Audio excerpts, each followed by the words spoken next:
Assalamualaikum warahmatullahi wabarakatuh. Saya Muhammad Alvin dari kelompok 4 akan menjelaskan mengenai pengertian manajemen letter. Nah, jadi manajemen letter merupakan suatu surat yang dibuat oleh kantor akuntan publik atau KAP ditunjukkan kepada manajemen perusahaan yang diperiksa laporan keuangannya atau diaudit, yang isinya memberitahukan kelemahan dan pengendalian intern perusahaan, baik material maupun immaterial weakness yang ditemukan selama pelaksanaan pemeriksaan, disertai dengan saran-saran perbaikan dari KAP.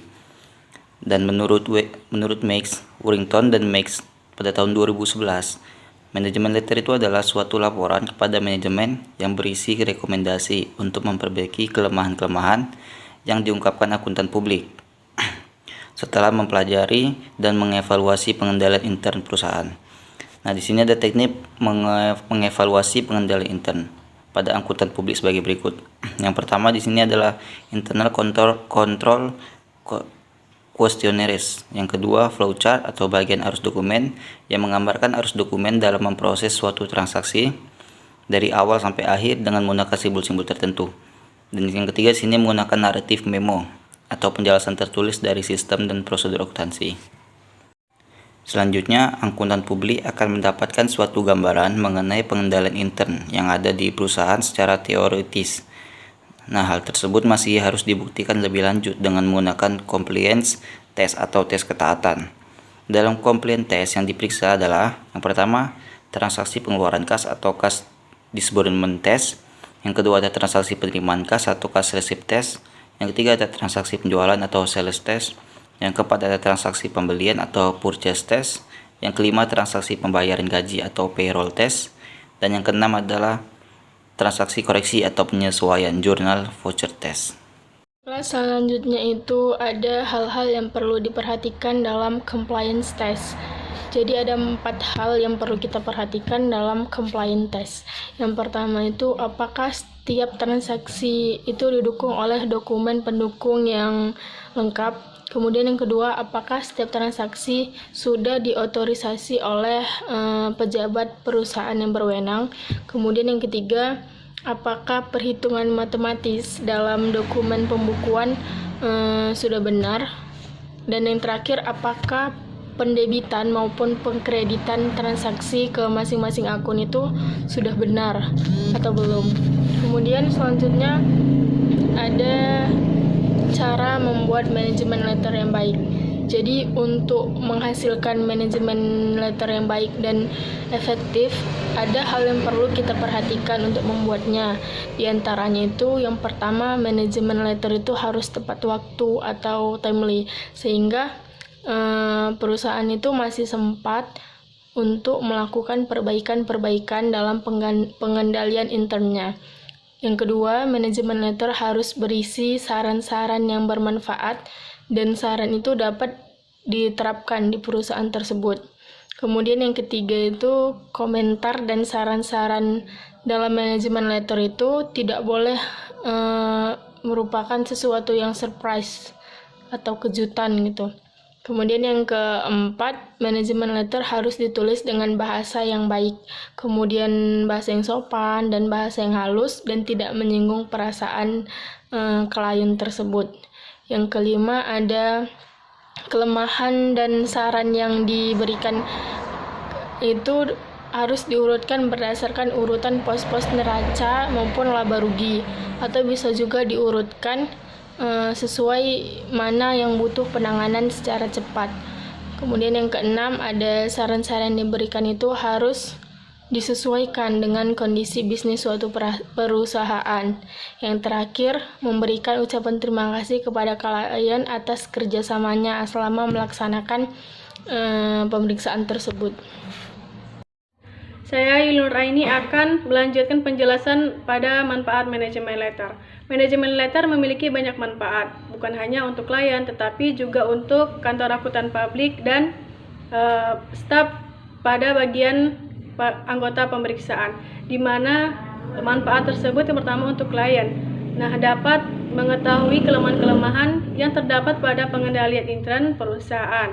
Yang kedua, dapat mengendalikan dan mengetahui tindakan-tindakan perbaikan untuk mengatasi kelemahan-kelemahan tersebut berdasarkan yang telah diberikan oleh manajemen letter.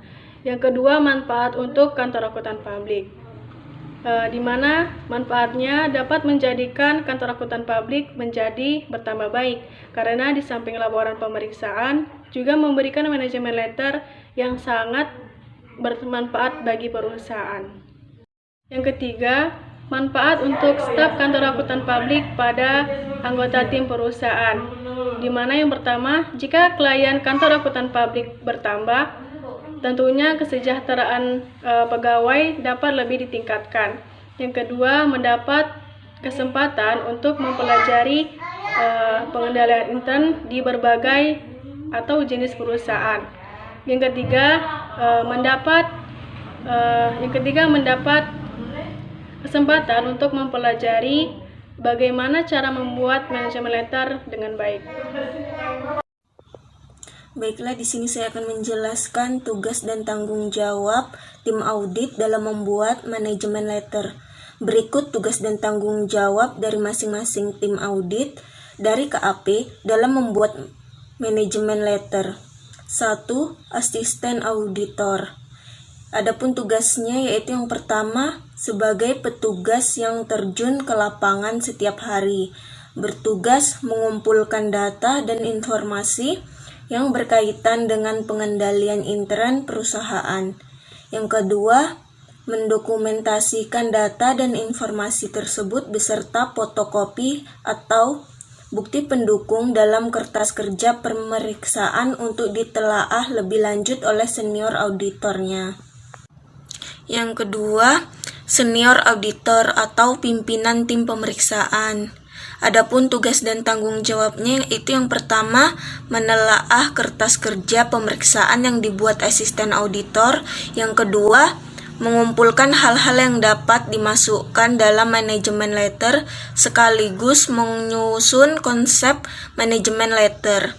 Yang ketiga, mendiskusikan konsep manajemen letter dengan bagian pajak dan bagian manajemen servis dari KAP untuk mendapat komentar mereka dari segi perpajakan dan sistem akuntansi. Yang keempat, menyerahkan konsep ML kepada audit, supervisor atau manajer untuk ditelaah. Yang kelima, melakukan perbaikan-perbaikan yang diperlukan. Yang ketiga, audit supervisor atau manajer. Adapun tugas dan tanggung jawabnya yang pertama, menelaah dan mengedit konsep manajemen letter, mengusulkan perbaikan-perbaikan yang diperlukan kepada senior auditor. Yang kedua, menyerahkan konsep manajemen yang sudah diperbaiki kepada audit partner untuk ditelaah. Yang ketiga, setelah ditelaah audit partner dan diperbaiki, atau jika ada perbaikan dari audit partner, mendiskusikan konsep manajemen letter tersebut kepada manajemen perusahaan. Yang keempat, melaporkan kepada audit partner mengenai hasil diskusi dengan manajemen perusahaan dan meminta persetujuan audit partner jika ada saran perubahan dari manajemen perusahaan. Yang kelima, membuat financial management letter. Yang keempat, audit partner. Adapun tugas dan tanggung jawab dari audit partner yaitu yang pertama, menelaah dan mengedit konsep manajemen letter yang diterima dari audit manager dan mendiskusikannya dengan audit manager dan audit senior jika diperlukan. Yang kedua, mengembalikan konsep tersebut berikut saran-saran perbaikan kepada audit manager. Yang ketiga, menelaah kembali konsep yang sudah diperbaiki, kemudian meminta audit manager untuk mendiskusikannya dengan manajemen perusahaan. Yang keempat, membahas dengan audit manager hasil diskusi konsep manajemen letter yang telah dilakukan audit manager dengan manajemen.